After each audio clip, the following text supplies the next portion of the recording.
Hi friends, నా ఛానల్ని first time చూస్తున్నట్లయితే లైక్ చేయండి, షేర్ చేయండి, పక్కన ఉన్న బెల్ ఐకాన్ని క్లిక్ చేసి ఆల్ అన్న ఆప్షన్ని సెలెక్ట్ చేసుకోండి. ఈరోజు కార్తీక దీపంలో ఏం జరిగిందో చూద్దాం.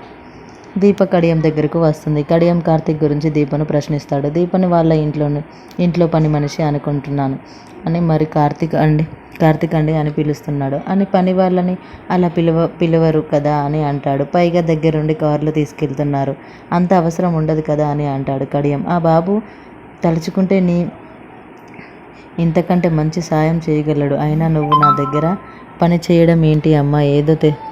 ఏదో తెలుసుకోవాలి అని అడిగాను అంతే. చెప్పాలి అంటే చెప్పు, లేదంటే వద్దు అని అంటాడు. దాంతో దీప తను సుమిత్రను కాపాడాను అని, ఆవిడ మేనల్లుడే ఆయన అని, అందుకే అలా మాట్లాడుతూ ఉంటుంది.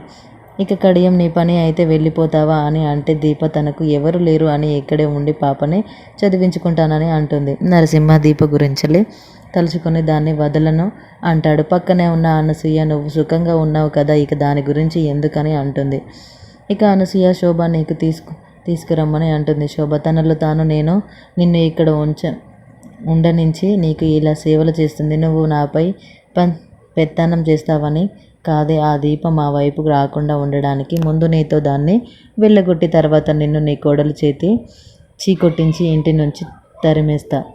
అనసూయ నీరు అందుకుంటూ నువ్వు నా మొదటి కోడలు అయితే బాగుండేదమ్మా. శోభ మొదటి కోడలు రెండో కోడలు ఏంటి అత్తయ్య? ఉన్నది నేను ఒకదాన్నే. ఏ మేనకోడల్ని మళ్ళీ తెచ్చుకునే ఆలోచన ఏమైనా ఉందా మీకు? పోనీ నేను మీతోనే ఉంటాను అని ఆవిడ ఈమె ఫోన్ చేసింది. అనసూయ అది అలాంటిది కాదులేమ్మా, వద్దు అనుకున్నాక వాళ్ళ గురించి ఎందుకు ఆలోచిస్తున్నావమ్మా? శోభ మరి ఎందుకు మొదటి కోడలు అంటే బాగుంటుంది అంటున్నావు?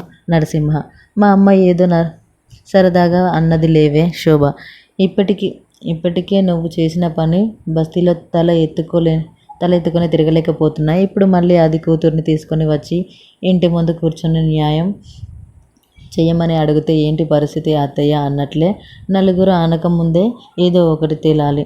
విడాకులు తీసుకోవటమా, దూరంగా తరిమేస్తావో నీ ఇష్టం. అది మాత్రం దగ్గరలో ఉండడానికి వీల్లేదు. శోభ భర్తను రెచ్చగొడుతుంది. అనసూయ మాత్రం దీప జోలికి వెళ్ళొద్దని అంటుంది. ఇక మరోవైపు దీప శౌర్యకు ఉప్మా తినిపిస్తుంది. ఇంతలో శౌర్య అనసూయ గురించి అడుగుతుంది. అప్పుడే సుమిత్ర అక్కడికి వస్తుంది. అమ్మ నానమ్మ ఏది అంటే మాట్లాడవేంటి? నానమ్మ ఊరు వెళ్ళిపోయిందమ్మా. సుమిత్ర దీపని దూరంగా తీసుకొని వెళ్ళింది. ఇప్పుడు చెప్పు మీ అత్తయ్య ఎక్కడ?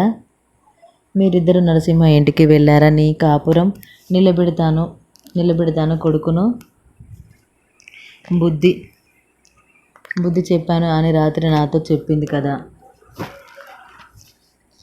ఏం చేసింది? మాట్లాడారా? మీ అత్తయ్య మీ ఆయనతో మాట్లాడిందా లేదా? ఇంతలో కార్తీక్ అటుగా వస్తాడు.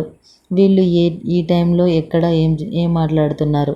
మీ ఆయన రెండో పెళ్లి గురించి అడిగిందా అంటే దీపకు వాడు చేసిన అన్యాయం మీద ఆ అమ్మ అయితే అడిగిందా?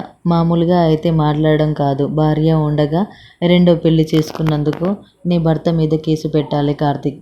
అందుకే దీప వాడిని వదిలేసింది. వాడే తండ్రి అని ఇంకెప్పుడు కూతురికి తెలియకూడదు అంటుంది. రాత్రి మీ దగ్గర శపథాలు చేసిన మనిషి అక్కడికి వెళ్ళిన తర్వాత నాకు చివాట్లు పెట్టింది. తాళి కట్టిన భార్యని వదిలేసి అప్పులు చేసి ఊరి నుంచి పారిపోయినావని తన కొడుక్కి ఏ తప్పు లేదంట, తప్పంత నాదే అంట. చివరికి తన కొడుకు రెండో పెళ్లి చేసుకున్నాడని సమర్థించింది. అలా ఎలా సమర్థిస్తుంది దీప? పైగా ఆవిడని మేనత్త కాబట్టి ముఖం మీద నీకు నీ కూతుర్ని మాకు ఏ సంబంధం లేదని చెప్పింది. ఎలా బతుకుతారో పోయి బతకండి. అది ఇప్పుడు మా అత్తయ్యకి ఆ రెండో ఆవిడే కోడలు అంట. నాన్న పోయినప్పుడు కూడా నేను అనాథ అని పిలవలేదమ్మా, ఎందుకంటే మేనత్త ఆవిడ కొడుకు ఉన్నారు కదా. కానీ ఇప్పుడు మేం నిజంగానే అనాథలమయ్యామమ్మా. అలా అని నేను ఏడుస్తూ కూర్చున్నాను. నాకు ఎవరు లేరు, కానీ నా కూతుర్ని నేను ఉన్నాము.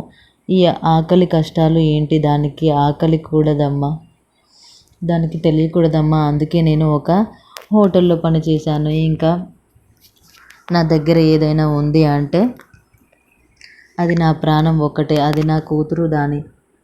దానికి ఇవేమి తెలియకూడదమ్మా.